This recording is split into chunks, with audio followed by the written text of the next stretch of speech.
কুণাল অপসারণে উল্লসিত বাবলা রায় এবং তিনি আবারও আজকে একটি পোস্ট করেছেন। অবশ্যই আপনাদের সামনে সেটা আমরা নিয়ে আসবো, তবে তার আগে আরও একবার জানাচ্ছি, কুণাল অপসারণে উল্লসিত বাজি বাবলার। উত্তর কলকাতা তৃণমূল নেতা বাবলা রায় কুণালের অপসারণ চেয়ে তিনি পোস্ট করেছিলেন, আর তারপরে পদ থেকে সরানো হয় কুণাল ঘোষকে। দিদিকে ধন্যবাদ, ফের পোস্ট বাবলা রায়ের।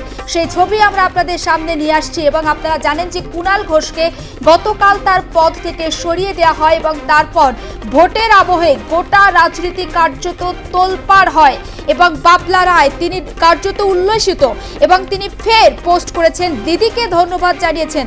সঞ্জু সুর রয়েছেন আমাদের সঙ্গে টেলিফোন লাইনে, সঞ্জু থেকে বিস্তারিত আপডেট জানবো। সঞ্জু, দেখো, সারা বাংলা আতশবাজি উন্নয়ন সমিতির চেয়ারম্যান তথা উত্তর কলকাতার অন্যতম নেতা তৃণমূল নেতা বাবলা রায় তিনি গতকালই কুণাল ঘোষকে নিয়ে বেশ কিছু পোস্ট করেছিলেন এবং যেখানে কুণাল ঘোষ তাপস রায় সম্বন্ধে যেসব মন্তব্য করেছেন সেই প্রসঙ্গ তুলে কুণাল ঘোষকে দল থেকে সাসপেন্ড করার বিষয়ে তিনি পোস্ট করছিলেন।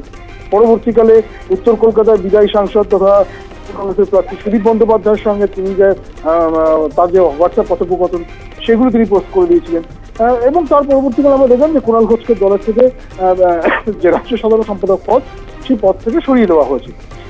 তারপরে আবার বাবলা রায় পোস্ট করলেন যে দিদি তার কথা রেখেছেন ইত্যাদি ইত্যাদি। যেটা বাবলা রায়ের বক্তব্য, আজকেও তার সাথে আমার বেশ কিছুক্ষণ কথা হয়েছে। বাবলা রায়ের বক্তব্য যে কুণাল ঘোষ জেনে বুঝে ইচ্ছাকৃতভাবে দলের বিরোধী আচরণ করছে, দল বিরোধী আচরণ করছেন এবং যাতে সুদীপ রায়ের বিরুদ্ধে কথা বলা, তাপস রায়ের পক্ষে কথা বলা, এগুলো একেবারেই এই লোকসভা ভোটের সময় এই ধরনের জিনিসটা করা দলের সাধারণ মানুষ যারা, সাধারণ ভোটার যারা, সাধারণ কর্মী, তাদের কাছে ভুল বার্তা যাচ্ছে।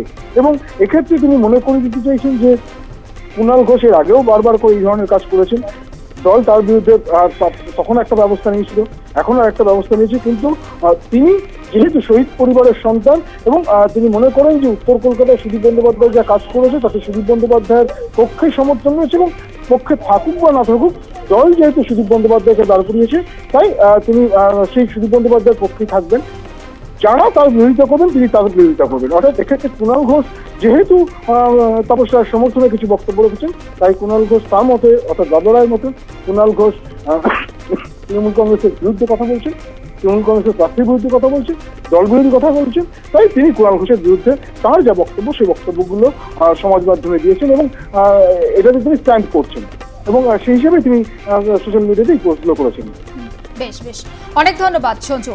আরও একবার সেই পোস্ট আমরা আপনাদের সামনে রাখছি এবং গতকাল জানেন যে রাজ্য সাধারণ সম্পাদকের পদ থেকে কুণাল ঘোষকে অপসারণ করে দল এবং তার পদ থেকে দেখা যাচ্ছে একের পর এক চর্চা এবং সুদীপ বন্দ্যোপাধ্যায় এবং তাপস রায়কে নিয়ে কুণাল ঘোষের যে মন্তব্য গতকাল আমরা আপনাদের সামনে তুলে ধরেছিলাম এবং তারপর বাবলা রায়ের পোস্ট, কুণালের অপসারণে উল্লসিত বাবলা এবং উত্তর কলকাতা তৃণমূল নেতা বাবলা রায় তিনি অপসারণ চেয়ে পোস্ট করেছিলেন আর তারপরেই সরানো হয়েছে কুণাল ঘোষকে তার নিজের দায়িত্ব থেকে। কিন্তু দিদিকে এর জন্য ধন্যবাদ জানাতে ভোলেননি বাবলা রায় এবং ফের পোস্ট করে দিদিকে ধন্যবাদ জানিয়েছেন তিনি।